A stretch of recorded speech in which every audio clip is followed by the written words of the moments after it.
With over 1 million people entering the London Marathon ballot for 2026, alongside the number of spaces for championship entries being cut and good for age times lowered once again, is it now becoming even more difficult to enter the London Marathon, and does something need to change? Well, I think it's safe to say that we are well into another running boom as the sport is currently thriving. Entering more low-key races is even more difficult than it used to be, as they sell out so fast, and some of the biggest races in the world are becoming increasingly more difficult to enter. And London Marathon itself has got to be experiencing its highest demand ever. It's becoming increasingly harder to enter, and of course with those standards coming down, we have to run quicker to guarantee ourselves into the race. And speaking of which, let's just clarify those ways that you guys can enter. Not including the elites, you can get in via championship entry, so this is sub 2:38 for men, or a sub 1:11:30 half, or sub 3:10 for women, or a sub 1:26 half. The allocation for championship places has been slashed this year, so it is down on previous years. There's 1,000 now split, 500 of men and 500 women. Good for age, which is a more common time standard entry to get into, which over the past 2 or 3 years has again been cut down to the vast number of runners being able to actually achieve the qualifying time. I think back in 2022 I qualified when it was sub 3 hours, and now it's sub 2:52. Entry through an athletics club, so most clubs over 10 members will have at least one entry into the London Marathon that they can divvy out to one of their club members. How they do it is completely up to them, so there is that option too. The main ballot, of course, good luck. You can run for charity, that's probably the most popular option for a lot of people. And of course, if you're an international athlete and you have a little bit of extra money, then you can use a sports tour operator to get yourself entry into the race as well. Now, of course, as I said, those qualifying times are getting quicker and quicker, which does put it a little bit more out of reach for a lot of people. Once upon a time, back in 2022, I think I personally just had to run a sub 3 hour marathon and I got myself in there. I think I used my 2:55 time and I got myself a place. And of course, other than those qualifying times, the ballot is obviously an extremely slim chance of getting into the race. If you do succeed, you are very, very lucky. The other major route into the race, of course, is via a charity place, and not everybody wants the pressure of fundraising. And of course, with all of this combined, it does feel like it is becoming an even bigger, monstrous entity within itself. It does start to feel a lot less like a running event and a lot more like a business. Here are 3 things that I've noticed that have changed since 2022 to 2024. First thing that concerned me after finishing that 2024 race is realising the infrastructure in London itself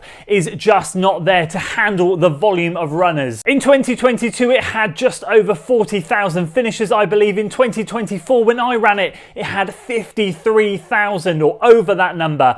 So in 2 years, it had increased by 13,000 runners.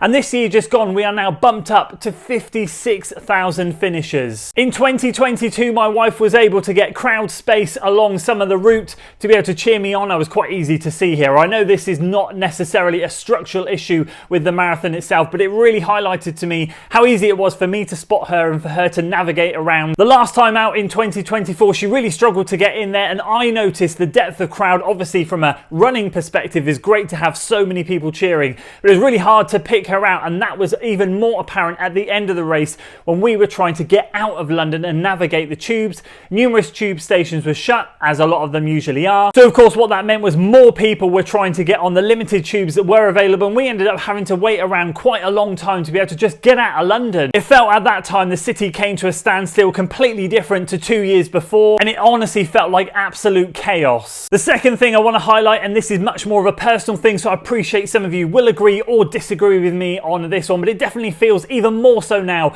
like it's becoming more of a business rather than a running event. I know I used to watch the London Marathon every single year back through my childhood. It felt like the pinnacle of running events. It was such an exciting race to watch, whereas now it's very much starting to feel like it's losing that identity, especially with the number of qualifying places shut. And I appreciate this is where I feel like I might ruffle some feathers, and I really genuinely do apologise. I don't mean for this to sound in any way, shape or form like I want those faster runners to be prioritised, but I do feel like because they're slashing those places for the people that do work really hard and want to take part in potentially what will be the race of their life, they're no longer getting the chance because there are quite a lot more places being allocated to charity as opposed to these faster times. And genuinely, I mean it when I say this. I'm not trying to ruffle any of your feathers when I say that. I just feel like I would love to see it get back to a little bit more of a runner's event rather than a big business. I appreciate that is probably never going to happen, but genuinely the difference between 2 years ago and to last last year, for me running it, it was massively noticeable on course and of course off the course as well. And the third thing which made it a little bit tricky and made me feel like I wasn't able to run my own race was the space out on the course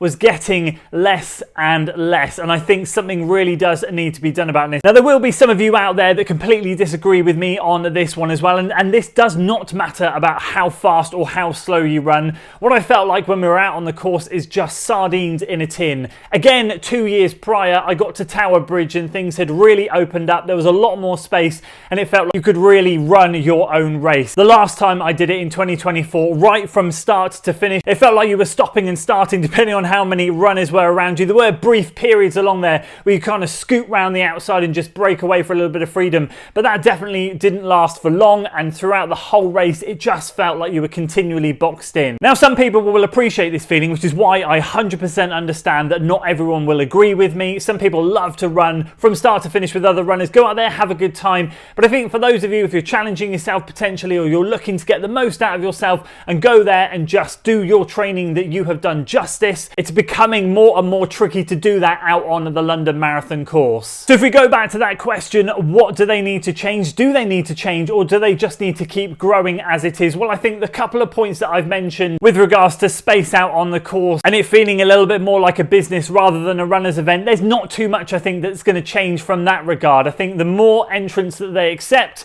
the busier it's going to be out on course. I can't see them making a change to the number of entrants or changing it from the business model that they currently have. But I think the infrastructure for me is something they really do need to think about. This is the one thing that I do strongly feel they need to make a change on. However that might be, spread the waves out a little bit more, have smaller waves going more regularly, have larger waves going less regularly. I think someone needs to sit down and map things out a little bit more. Of course, what you have to remember is, although London is an incredibly big city, it's quite condensed as well, and the more entrants that they take, the more difficult it is for us to navigate to the race, run the race, and then of course get out from the race. And that's something I haven't really mentioned. Traveling to and from the race is already a tricky affair. The more people that they let in, the harder for us, the runners, it is going to become. And again, for me personally, I've never had the best race at London. I've had two stinkers, to be honest with you, so I'm very excited to go back there and try and run a decent race. But I do genuinely feel like there does need to be a couple of tweaks in their plan. I appreciate the growth is fantastic. I'm loving the fact that running as a sport is growing so massively,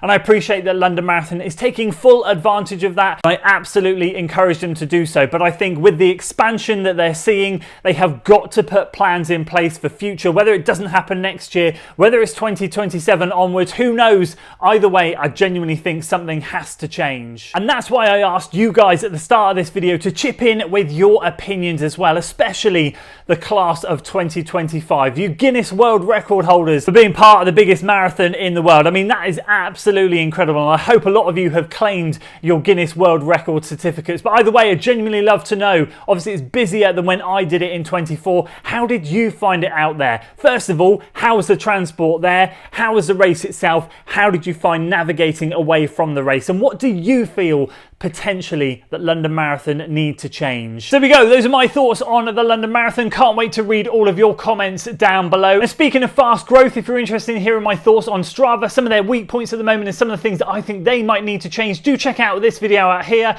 and check out this one down here. You might like this one as well. I'll see you guys over there.